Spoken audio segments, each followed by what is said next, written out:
నమస్కారం. టీజీ5 న్యూస్ వార్తలకు స్వాగతం. ముందుగా వార్తల్లోని ముఖ్యాంశాలు. వన్యప్రాణుల సంరక్షణకు హనుమాన్ ఫౌండేషన్ ప్రారంభం. మంగళగిరిలో ప్రాజెక్టు ప్రారంభించిన పవన్ కళ్యాణ్. జీపీఎస్ ట్రాకింగ్ వాహనాలు, అంబులెన్స్ల ప్రారంభం. మనుషుల వన్యప్రాణుల సంఘర్షణ తగ్గించడమే లక్ష్యమని వ్యాఖ్య.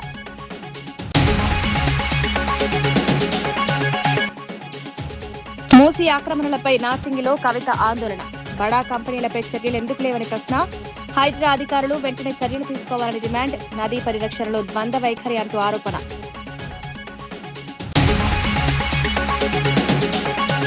తిరుమలలో అక్రమాలు పెరిగాయన్న కన్నబాబు ఆరోపణ. టీటీడీ చైర్మన్ అనైతిక కార్యకలాపాల విమర్శలు.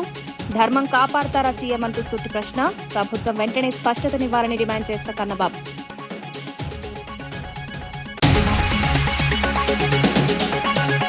18 లక్షల కోట్ల పెట్టుబడులు ఎక్కడన్న గౌతమ్ రెడ్డి. ప్రకటించిన హామీలు మాటలకే పరిమితమయ్యాయని విమర్శ.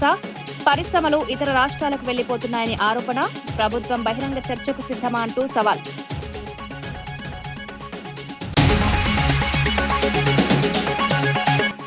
పారాక్విట్ గడ్డి మందును వెంటనే నిషేధించాలన్న డిమాండ్. విషపూరిత ప్రభావాలపై ఐఎంఏ తెలంగాణ హెచ్చరిక.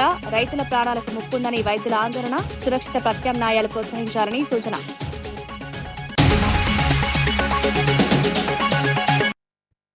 రాయచోటిలో అంతర్రాష్ట్ర ద్విచక్ర వాహన దొంగ ఆరిఫ్ ను పోలీసులు అరెస్ట్ చేశారు. నిందితుడి నుంచి సుమారు 40 లక్షల విలువైన 24 ఖరీదైన మోటార్ సైకిళ్లను స్వాధీనం చేసుకున్నారు. విలాసవంతమైన జీవితానికి అలవాటు పడి పగటిపూట రెక్కి నిర్వహించి రాత్రి వేళల్లో వాహనాలను ఎత్తుకెళ్తున్నట్లు పోలీసులు వెల్లడించారు. అన్నమయ్య, చిత్తూరు, కడప, తిరుపతి జిల్లాల్లో వరుసగా బైక్ చోరీలు చేసినట్లు గుర్తించారు. దొంగిలించిన వాహనాలను తక్కువ ధరకు కొనుగోలు చేసిన మరో 3 అదుపులోకి తీసుకున్నారు. ద్విచక్ర వాహనాలను నిలిపేటప్పుడు తప్పనిసరిగా తాళాలు వేసి అప్రమత్తంగా ఉండాలని ఎస్పీ ధీరజ్ కునుబెల్లి సూచించారు. కేసును చాకచక్యంగా ఛేదించిన పోలీస్ సిబ్బందిని అభినందించి రివార్డులు అందజేశారు.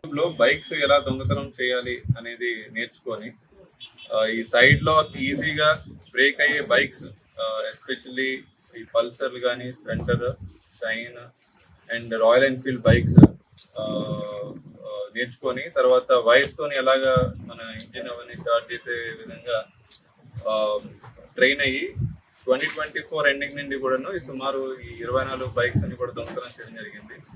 దీనిలోని రిసీవర్స్ కి 10,000 అమౌంట్, 15,000 అమౌంట్ కి అమ్మేవాడు. వాళ్ళు ఫర్దర్ 20,000 to 30,000 బైక్ ని కస్టమర్స్ కి అమ్మేవాళ్ళు. సో రిసీవర్స్ ని కూడా పట్టుకోవడం జరిగింది. 2 గుర్రంకొండ వాళ్ళు, ఒకరు రామసముద్రం ఆయన, వీళ్ళందరినీ కూడా పట్టుకొని ఈరోజు రిమాండ్ పెట్టడం జరుగుతుంది. ఇక మీద ఎవరైనా బైక్ అది పోతే ఎస్పెషలీ వాళ్ళ సైడ్ లాక్స్ అవన్నీ కూడా కొద్దిగా స్ట్రాంగ్ గా వేసుకోవాలి. అండ్ జీపీఎస్ సిస్టమ్ కానీ బైక్స్ కి ఫిట్ చేసినట్టయితే ఒకవేళ వాళ్ళ బైక్ పోయినా కూడా ఇమీడియట్ గా ట్రేస్ చేయడానికి ఛాన్స్ ఉంటుంది. జీపీఎస్ ఇప్పుడు హార్డ్లీ ఒక 2,000 to 3,000 రూపీస్ కి చాలా చీప్ రేట్ కి జీపీఎస్ సిస్టమ్ వస్తున్నాయి. సో అవన్నీ కూడాను మీ బైక్స్ కి, మీ వెహికల్స్ కి పెట్టుకుంటే మాత్రం 100% ఈ ప్రాపర్టీ అఫెన్సెస్ అన్ని కూడా మనం ఈజీగా ట్రేస్ చేయడానికి ఛాన్స్ ఉంటుందండి. అండ్ ఈ ఎంటైర్ ఈ బైక్ ట్రేసింగ్ దీనిలో మన ఈ హోమ్ గార్డ్ అండ్ ఎవరైతే స్టాఫ్ పనిచేస్తారో వాళ్ళందరినీ కూడా బాగా అభినందిస్తున్నాము. వాళ్ళ చాకచక్యంగా ఉండడం వల్ల సమయస్ఫూర్తితో ఈ ముద్దాయిని పట్టుకోవడం జరిగింది. 4 జిల్లాల్లో నుండి కూడాను తిరుపతి, కడప, చిత్తూరు, అన్నమయ్య ఈ 4 జిల్లాల్లో ఉన్న బైక్స్ అన్ని కూడాను రికవర్ చేయడం చాలా సంతోషకరం. అండ్ ఒక ఇంటర్ డిస్ట్రిక్ట్ ముఠాని కూడాను మనం ఈరోజు క్రాక్ చేయడం జరిగింది. Thank you.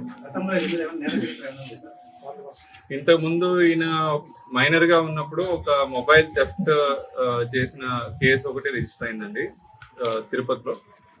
అది ఒక్కటే ఉంది. ఈ మధ్యకాలంలో ఆయన తర్వాత సౌదీ వెళ్ళి మళ్ళీ రావడం జరిగింది. అండ్ రీసెంట్ గానే ఈ బైక్ అఫెన్స్ అన్ని కూడా స్టార్ట్ చేయడం జరిగింది. సుమారు 40 lakhs వరకు ఉంటుందండి ఎస్టిమేటెడ్ వాల్యూ. మెయిన్ గా ఈ royal Enfield bikes more than 1 lakh cost ఉన్నాయి.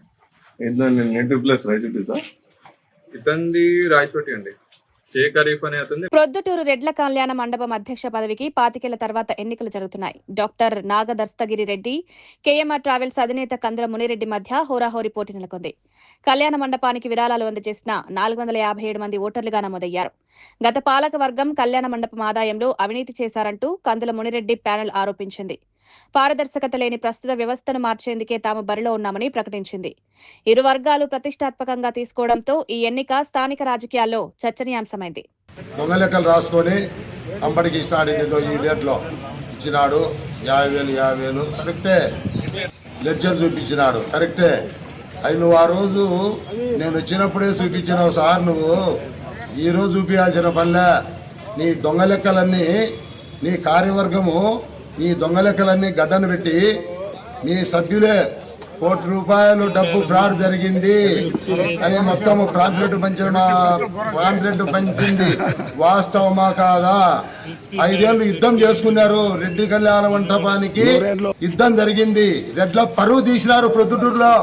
మొత్తము మీ కమిటీ అంతా కలిసి, రెడ్ల కళ్యాణ మంటపం కమిటీ కలిసి రెడ్ల పరువు జిల్లాలోనే రాష్ట్రంలోనే పరువు తీసిన వ్యక్తులు మీరందరూ కలిసి. నువ్వు మాత్రం మంచివానివే సార్, నువ్వు చాలా మంచివానివి. ఎందుకంటే నాగేశ్వర రెడ్డి గారు అంటే పేరున్న డాక్టరు, నిజాయితీ మనిషి. నీకు ఓటేస్తా నేను ఖచ్చితంగా. నిజాయితీ వరకు నీకు ఓటేస్తా. నువ్వు తినేవానివి కాదు. నీకు కంట్రోల్ పవర్ లేదు సార్. ఏమి జరుగుతుంది, ఇక్కడ ఏమి జరుగుతుంది, నేను ఒక అధ్యక్ష పదవి ఉండా అని ఏదో పెద్ద సీఎం కిరీటిని మాదిరి నెత్తిన పెట్టుకొని ఇది పట్టుకొని నువ్వు ఊలాడుతున్నావు సార్. ఏమి ₹1 కోటి ఫ్రాడ్ జరిగిందనే రోజు నువ్వు రాజీనామా ఇచ్చి కుటుంబం బాగుంది, 1000 కోట్ల ఆస్తి ఉంది సార్. నీకు ఆ చెడ్డ పేరు ఎందుకు సార్? నీకు ఈ రోజైనా దయ ఉంచి నేను ఈ రోజు నీకు చేతులు ఎత్తి నమస్కారం చేస్తానా.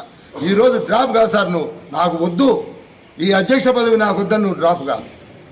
నేను అడిగింది ఏంది ప్రెస్ మీట్లో, నేను రసీదు బుక్, చందాదారుల బుక్ తీసుకొని రూల్ ప్రకారము ₹1,00,000 చందా ఇచ్చే మాకు ఒక కాపీ ఇస్తారు. డూప్లికేట్ కాపీ వెనకల పలాని రోజు ఈ అమౌంట్ బ్యాంకీలో వేసినాము, ఈ ₹1,00,000 కానీ 50,000 కానీ 10,000 కానీ 20,000 కానీ 2 లక్షలు కానీ బ్యాంకీలో పలాంటి డేట్ వేసినాం అనేది రూల్ పొజిషన్. అవునా కాదా నువ్వు చెప్పు. నేను 10వ తరగతి దారి, నేను మరొకటి వ్యవసాయదారుని, నేను మరి డాక్టర్. నీ దగ్గర మెంబర్లు ఎంతో మంది మేధావులు ఉన్నారు. అట్టా ఇట్టా కాదు, బీకాము డిగ్రీలు చదివిన వాళ్ళు కూడా ఉన్నారు. మరి వాళ్ళంతా చెప్పండి రూల్ పొజిషన్. ఇప్పుడు నేను కళ్యాణం కాకుండా రమ్మంటే నాగేశ్వర రెడ్డి గారికి 2 సార్లు ఫోన్ చేయించా, ఎత్తాడు.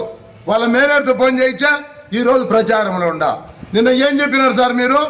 ఎవరైనా డౌట్ ఉంటే కళ్యాణ మంటపంలో బుక్కులు ఉన్నాయి, పోయి చూసుకోండి అని చెప్పిన మాట వాస్తవమా కాదా?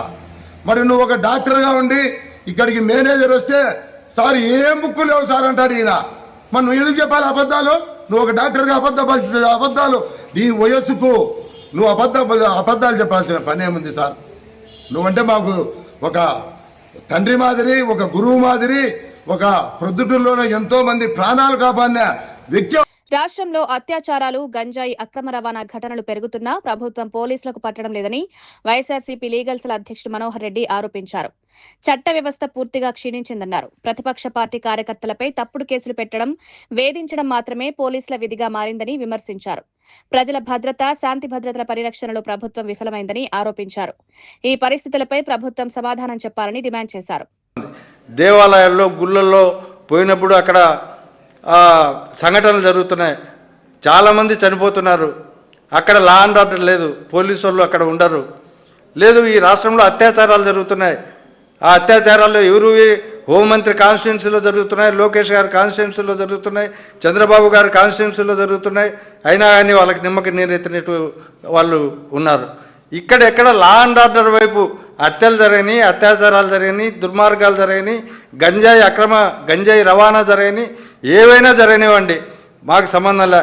మేము మాత్రం ఈ రాజకీయ నాయకులు ఏం చెప్తే అది వింటాం. వైఎస్ఆర్సీపీ కాంగ్రెస్ నాయకులపైన, కార్యకర్తలపైన అక్రమ కేసులు బనాయించడమే మా పని. అట్లా ఉండగలిగితేనే మేము ఈ ప్రభుత్వంలో పనిచేస్తాం. ఎందుకంటే పొలిటికల్ గవర్నెన్స్ అని పూర్తిగా వాళ్ళే ఓపెన్గా చెప్పారు. తర్వాత ఏ స్టేషన్ పోయినా, ఏ ఆఫీసు పోయినా తెలుగుదేశం కార్యకర్తలు వస్తే చాలు వాళ్ళకి మీరు టీ ఇచ్చి పనిచేసి పంపించండి అని చెప్పి అచ్చెన్నాయుడు లాంటి వాళ్ళే చెప్పారు. తర్వాత చంద్రబాబు నాయుడు గారు చెప్పారు. కాబట్టి మేము ఎవరికి భయపడాల్సిన అవసరం లేదు, న్యాయస్థానాలకు కూడా భయపడాల్సిన అవసరం లేదు. మమ్మల్ని రక్షించుకుంటుంది ఈ ప్రభుత్వం అనే కేవలం వైఎస్ఆర్సీపీ పార్టీని లేకుండా నిర్మూలించాలని, లేకపోతే ఇట్లా భయభ్రాంతులను గురి చేయాలని అక్రమ కేసులు పెట్టాలని చెప్పి చాలా దారుణమైన సంఘటనలు చేస్తూ కాళ్ళు చేతులు ఇరగొడుతూ అసలు వాళ్ళు దేనికి పనికిరాని సందర్భాల్లో అక్రమ కేసులు బాధితులపైనే కేసులు పెట్టడాలు వీటన్నిటిని మానుకోకపోతే తిరుమలలో అక్రమాలు అధర్మాలు పెరుగుతున్నాయని మాజీ మంత్రి కురసాల కన్నబాబు ఆరోపించారు. టీటీడీ చైర్మన్ అనైతిక కార్యకలాపాలకు దిగజారని తీవ్ర విమర్శలు చేశారు.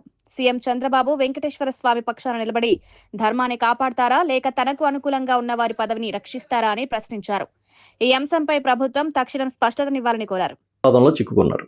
ఒక మహిళతో ఆయనకి సన్నిహిత సంబంధాలు ఉన్నాయని, ఇది కరెక్ట్ అయిన పద్ధతి కాదనేది పెద్ద చర్చ జరుగుతోంది. ఈ సమయంలో చంద్రబాబు నాయుడు గారు ఈ రాష్ట్ర ముఖ్యమంత్రి అసలు ఎలాంటి నిర్ణయం తీసుకోబోతున్నారనేది పెద్ద ఆసక్తిగా ఉంది. ఎందుకంటే ఒక పక్క తన ఇలవేలుపుగా కులదైవంగా భావించే వెంకటేశ్వర స్వామి వారి పవిత్రత, మరొక పక్క తన భుజాన తెలుగుదేశం పార్టీని చంద్రబాబు నాయుడు గారిని మోస్తున్న TV5 దాని అధినేత నాయుడు గారు, ఈ రెండింటి మధ్య ఎలాంటి నిర్ణయం తీసుకుంటారో అనేది ఆసక్తిగానే ఉంది. ఎందుకంటే ఇవాళ చంద్రబాబు నాయుడు గారు చెప్పే మాటలకి చేతలకి పొంతన ఉండదనేది న్యాచురల్ గా అందరూ అంటూ ఉంటారు. కానీ దేవుడి విషయంలో అయినా సరే ఆయన ఎలా నిలబడతాడు అనేదే కదా ఆసక్తి. ఒక రకంగా నాకేమనిపిస్తుందంటే పాపం చంద్రబాబు నాయుడు గారికి ఇది ఒక అగ్ని పరీక్ష అనిపిస్తుంది. ఇటు దేవుడి పక్షాన్ని నిలబడతాడా, తన్ని దేవుడిగా చూసే నాయుడు పక్షాన్ని నిలబడతాడా, ఆ నాయుడు గారిని కాపాడతాడా అని చూడాలి. ఎందుకంటే ఇంత పెద్ద ఆరోపణలు వచ్చిన వ్యక్తిని పాలక మండలి చైర్మన్ గా ఉంచి అక్కడ ఏ ప్రక్షాళన చేయకపోతే ప్రజలు ఏమనుకుంటారు?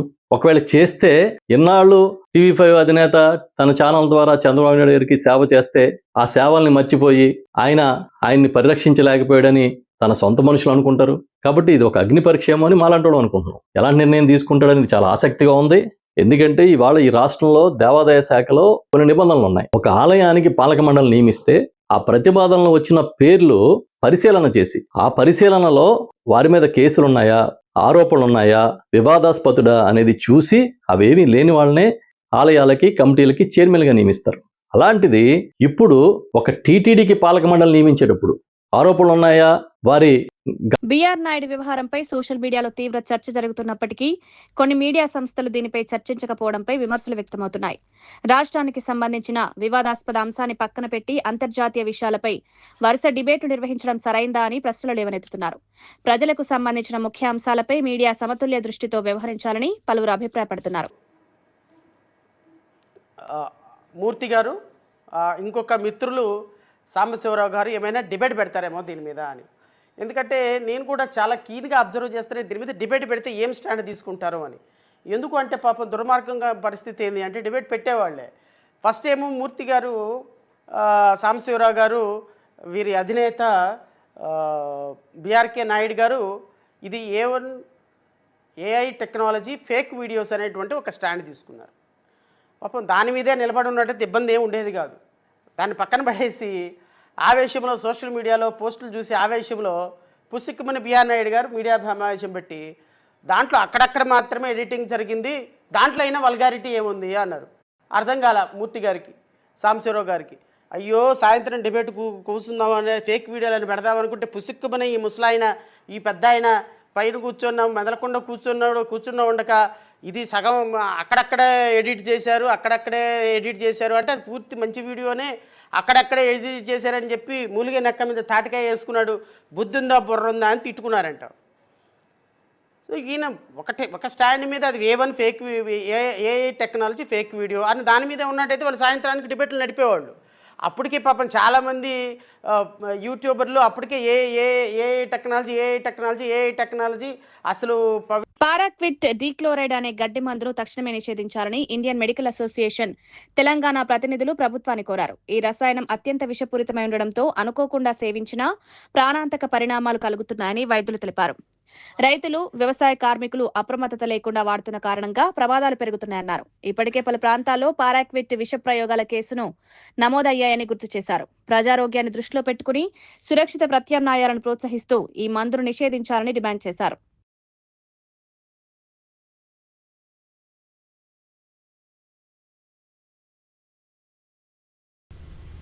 దీనివల్ల అసలు 100% చనిపోతున్నారంటే ఆబ్వియస్గా దీన్ని బ్యాన్ చేయాల్సిందే. నేను health and family welfare parliament standing committee మెంబర్ని కూడా. సో మా కమిటీలో కూడా దీన్ని నేను అడ్రస్ చేస్తాను. అదేవిధంగా పార్లమెంట్లో కూడా ఖచ్చితంగా దీని గురించి మాట్లాడతాను. ఒకవైపు అప్పుల బాధను ఏ బాధను మంది అవుతుంది, మళ్ళా దవాఖాన పోతే మళ్ళా చనిపోతానని తెలిసిన తర్వాత కూడా ట్రీట్మెంట్ మంచిగా ఏమని చెప్పి కోరినప్పుడు కొంతమంది డాక్టర్లు ఏమో ఖర్చు ఎందుకు అని చెప్పే పద్ధతిలో ఉంటారు, కొంతమంది ఏమో సరే వాళ్ళు కోరుతున్నారు కాబట్టి మనం ట్రీట్మెంట్ ఇద్దామని చెప్పి, అంటే కుటుంబం కథమైపోతుంది. ఇక ఒకవైపు మనిషి పోతారు, రెండో వైపు అప్పులు మించిపోతారు. ఆయన ఇక తాగి ఆయన పోతారు, చచ్చిపోతారు. ఇక బాధంతా జీవితాంతం దుఃఖాన్ని ఎగనుకుంటూ భరించేంత స్త్రీలే. హైదరాబాద్ శివారు నార్సింగ్ లో మూసీ నదిని ఆక్రమించి నిర్మిస్తున్న భారీ రియల్ ఎస్టేట్ వెంచర్ పై తెలంగాణ జాగృతి అధ్యక్షురాలు కల్వకుంట్ల కవిత ఆందోళన చేపట్టారు. స్థానికులతో కలిసి స్థిరాస్తి సంస్థ కార్యాలయం ఎదుట బైఠాయించి నిరసన వ్యక్తం చేశారు. సాధారణ ప్రజల ఇళ్లను తొలగిస్తామని చెప్పే ప్రభుత్వం బడా కంపెనీల ఆక్రమణలను ఎందుకు పట్టించుకోవడం లేదని ప్రశ్నించారు. హైడ్రా అధికారులు సీఎం తక్షణ చర్యలు తీసుకోవాలని డిమాండ్ చేశారు. నదీ పరిరక్షణలో ద్వంద్వ వైఖరి అనుసరిస్తున్నారని ఆరోపించారు. భాగంగా అనేక కంప్లైంట్లు ఇచ్చున్నాం హైడ్రాకి పెద్దవాళ్ళ మీద. ఉద్బులాపూర్లో పోయి పేదవాళ్ళ ఇండ్లు గులగొట్టిరు, మూసీ నది చుట్టుపక్కల కూడా పేదవాళ్ళ ఇండ్లు గులగొట్టిరు. కానీ మూసీ నదిలోనే కడుతున్నటువంటి మన వెనుక కనబడుతున్నటువంటి ఇంత పెద్ద బంగ్లాను మాత్రం హైడ్రా రంగనాథ్ గారికి కనబడతలేదు, సీఎం రేవంత్ రెడ్డి గారికి కనబడతలేదు, ఎవరికి కనబడతలేదు. గ్రానంతోనేమన్నా కళ్ళు కనబడుకునేమన్నా కనబడుతుంది కదా మనందరికీ. రంగనాథ్ గారు బుల్డోజర్ తీసుకొచ్చే వరకు మనం ఇడు ఉందామా? పక్క ముచ్చట్నా? మళ్ళా మాట తప్పుతారా? అంతేనా? మూసీ నదిలో ఆ పక్కన మధు పార్క్ రిడ్జ్ అనేటటువంటి మధ్యతరగతి వాళ్ళు కట్టుకున్నటువంటి అపార్ట్మెంట్స్ ఉన్నాయి. ఆ అపార్ట్మెంట్ కట్టి 20 ఏళ్ళు అయింది. అక్కడికి పోయి అది తీసేయమని లొల్లి పెడుతున్నారు. కానీ ఇది ఇప్పుడిప్పుడే కడుతురు కదా, దీంట్లో ఎవరికి నష్టం జరగలే కదా. పర్మిషన్ ఇచ్చింది బీఆర్ఎస్ ప్రభుత్వం. కాంగ్రెస్ వచ్చినాక 6 నెలలు ఆపినరు, తర్వాత ఆమ్యామ్యా తర్వాత మళ్ళీ వర్క్ స్టార్టెడ్. కాపాడుకుంటాం మూసీ నదిని, పరిరక్షించుకుంటాం తెలంగాణ వనరులను.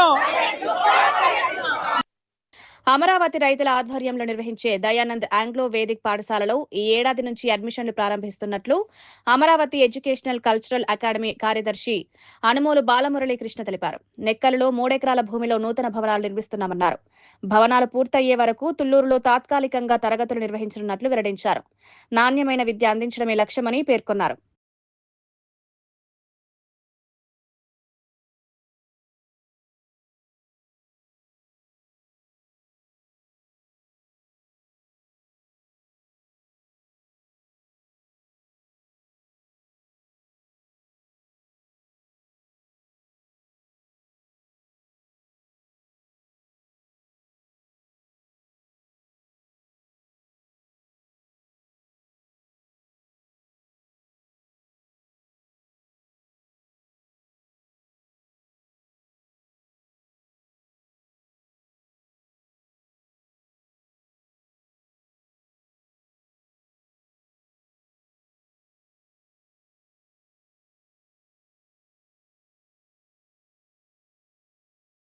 వన్యప్రాణుల సంరక్షణ కోసం ఏపీ ప్రభుత్వం హనుమాన్ ఫౌండేషన్ ప్రాజెక్టును ప్రారంభించింది.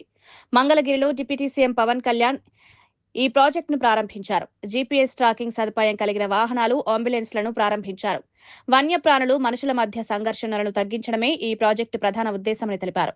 సంరక్షణ చర్యలను మరింత బలోపేతం చేస్తామని చెప్పారు.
రాష్ట్రానికి భారీ పెట్టుబడులు తెచ్చామని చెప్పిన హామీలు కేవలం మాటలకే పరిమితమయ్యాయని వైఎస్సార్సీపీ నేత గౌతమ్ రెడ్డి ఆరోపించారు.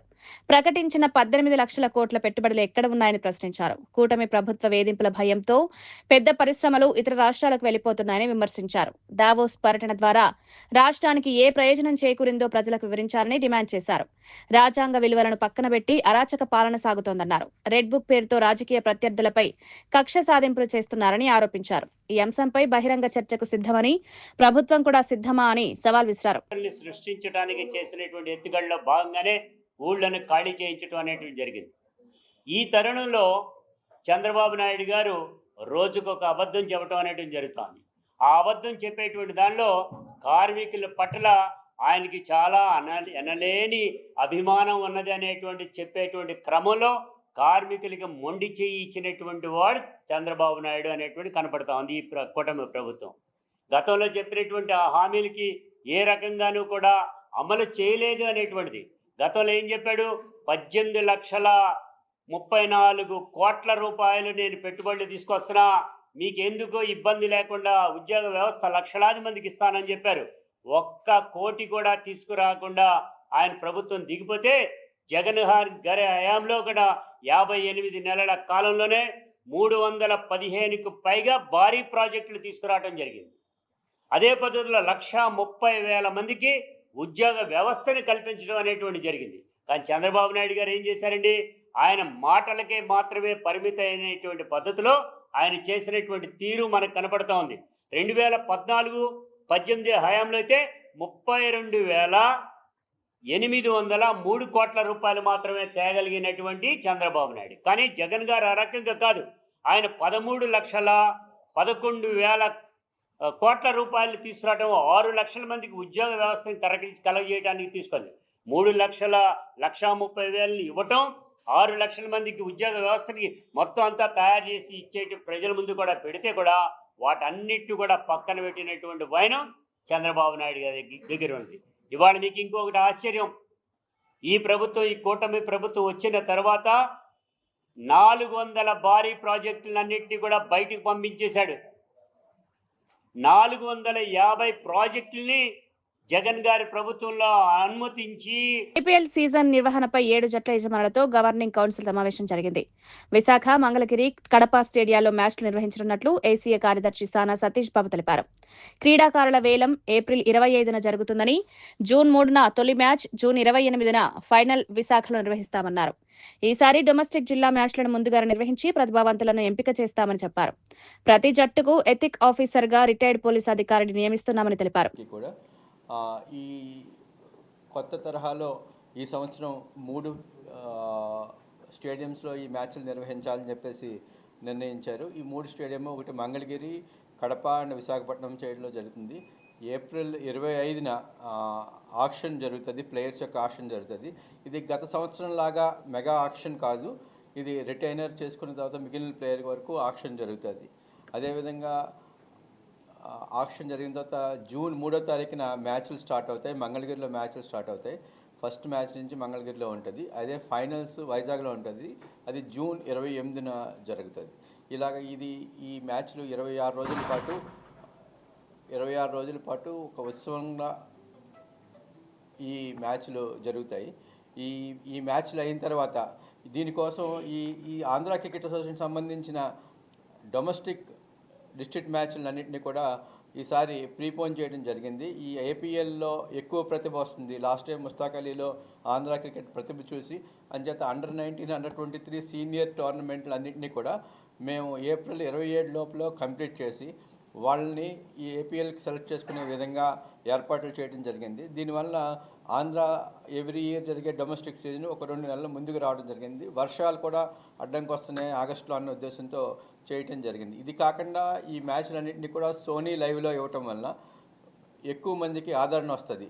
అదేవిధంగా మా ప్రెసిడెంట్ గారు శివనాథ్ గారు సూచించినట్టు ఈ మ్యాచ్లకు సంబంధించిన అన్ని టీంలు కూడా ఈ మెయిన్ సిటీస్లో ప్రాక్టీస్ చేయకుండా ప్రాక్టీస్ మ్యాచ్లు అన్నీ కూడా డిఫరెంట్ సిటీల్లో, నర్సాపురం, అమలాపురం, లేకపోతే ఏలూరు, నర్సరావుపేట, డిఫరెంట్ గ్రౌండ్స్ తీసుకుని చేయటం వల్ల లోకల్లో ఉన్న టాలెంట్ ఎవరైతే బౌలింగ్ వేయగలరో బౌలింగ్ వేసేవాళ్ళు వాళ్ళని కూడా తీసుకొచ్చి బౌలింగ్ వేయించడం వలన లోకల్ టాలెంట్ బయటపడితే వాళ్ళ భీమవరం కోర్టు వద్ద రౌడీ షీటర్ రౌతుల రఘుపై జరిగిన హత్యాయత్నం కేసును పోలీసులు ఛేదించారు.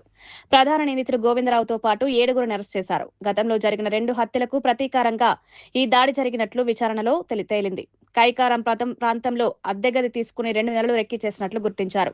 నిందితుల వద్ద నుంచి మారణాయుధాలను స్వాధీనం చేసుకున్నారు. గోవిందరావు, దుర్గారావులపై పీడీ యాక్ట్ నమోదు చేస్తామని డీఎస్సీ రఘువీర్ విష్ణు తెలిపారు. తీరా చూస్తే అదేదో యాక్సిడెంట్ కాదు, ఇది ఒక 2 వర్గాల మధ్యన ఆధిపత్య పోరుగా ప్రధానంగా డబ్బు లావాదేవీల కారణంగా మన భీమవరం పట్టణంలో గత 4-5 సంవత్సరాల క్రితం నుంచి ఒక 2 గ్రూప్స్. సో 2022లో కూడా 2 మర్డర్స్ అయినాయి. దాంట్లో ఎవరైతే హత్య కాబడ్డారో 2 కేసుల్లోనూ ఆ 2 కేసుల్లోనూ వాళ్ళ తమ్ముళ్ళు మిగిలి ఉన్నారు. అన్నలిద్దరూ అప్పట్లో మర్డర్ అయిపోయారు. దాని తర్వాత తమ్ముళ్ళిద్దరూ ఒకరికొకరు ఎవరి ముందని వాళ్ళిద్దరిని ఎలిమినేట్ చేస్తారని ఒక ఊహా ప్రపంచంలో ఉంటూ, సో వీళ్ళందరికీ రౌడీ షీట్స్ ఉన్నాయి. రెగ్యులర్గా ప్రతి ఆదివారం కూడా మనకు 2 టౌన్ పోలీస్ స్టేషన్కి వాళ్ళు వచ్చి రౌడీ షీట్లు ఇక్కడ సంతకాలు పెట్టడము, తర్వాత కౌన్సిలింగ్ అటెండ్ కావడం జరుగుతుంది. ఈ గోవిందరావు అనే అతని మటుకు మనకు గత ఒక 5-6 నెలలుగా అసలు మనకు కనిపించకుండా, అతని లొకేషన్ కూడా తెలియకోకుండా చాలా జాగ్రత్తగా ఎక్కడో ఉంటున్నాడు. అతన్ని మనం సెర్చ్ చేస్తూ ఉన్నాం. కాకపోతే 27వ తేదీన ఈ కంప్లైంట్ ఎవరైతే ఈరోజు రౌతుల రఘుబాబు అతను వేరే కేసులో అక్కడ హాజరైనప్పుడు ఆ కేసు చూసుకొని బయటికి వస్తుండగా ఇక్కడ ఉన్నటువంటి ఒక ముద్దాయి వీళ్ళకి ఇన్ఫర్మేషన్ ఇచ్చి ఇక్కడ రఘు వచ్చాడు అని చెప్పడంతో వీళ్ళంతా మూకుమ్మడిగా ఒక రిడ్జ్ కార్లో వచ్చి వాళ్ళు కారు ఎక్కి వెళ్ళిపోతుండగా ఆ కార్ను వాళ్ళు డాష్ ఇచ్చి వెంటనే వాళ్ళ మీద దాడి చేసే ప్రయత్నం చేశారు. ఈలోగా అందరూ వాళ్ళు తప్పించుకొని వెళ్ళిపోయారు. సో తర్వాత మళ్ళీ ఆ కంప్లైంట్ మాకు వచ్చి కంప్లైంట్ ఇచ్చిన తర్వాత వార్తలు ముగించే ముందు ముఖ్యాంశాలు మరోసారి. వన్యప్రాణుల సంరక్షణకు హనుమాన్ ఫౌండేషన్ ప్రారంభం. మంగళగిరిలో ప్రాజెక్టు ప్రారంభించిన పవన్ కళ్యాణ్. జీపీఎస్ ట్రాకింగ్ వాహనాలు, అంబులెన్స్ల ప్రారంభం. మనుషుల వన్యప్రాణుల సంఘర్షణ తగ్గించడమే లక్ష్యమని వ్యాఖ్య.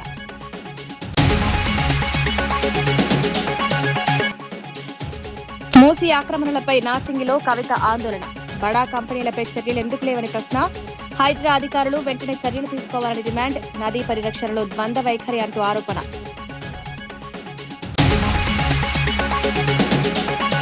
తిరుమలలో అక్రమాలు పెరిగాయన్న కన్నబాబు ఆరోపణ. టీటీడీ చైర్మన్ అనైతిక కార్యకలాపాల విమర్శలు. ధర్మం కాపాడతారా సీఎం అంటూ సూటి ప్రశ్న. ప్రభుత్వం వెంటనే స్పష్టతనివ్వాలని డిమాండ్ చేసిన కన్నబాబు.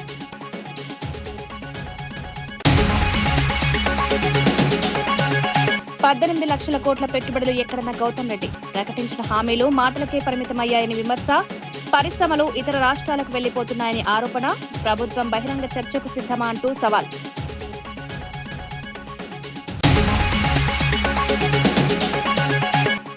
పారాక్విట్ గడ్డి మందును వెంటనే నిషేధించాలని డిమాండ్. విషపూరిత ప్రభావాలపై ఐఎంఏ తెలంగాణ హెచ్చరిక.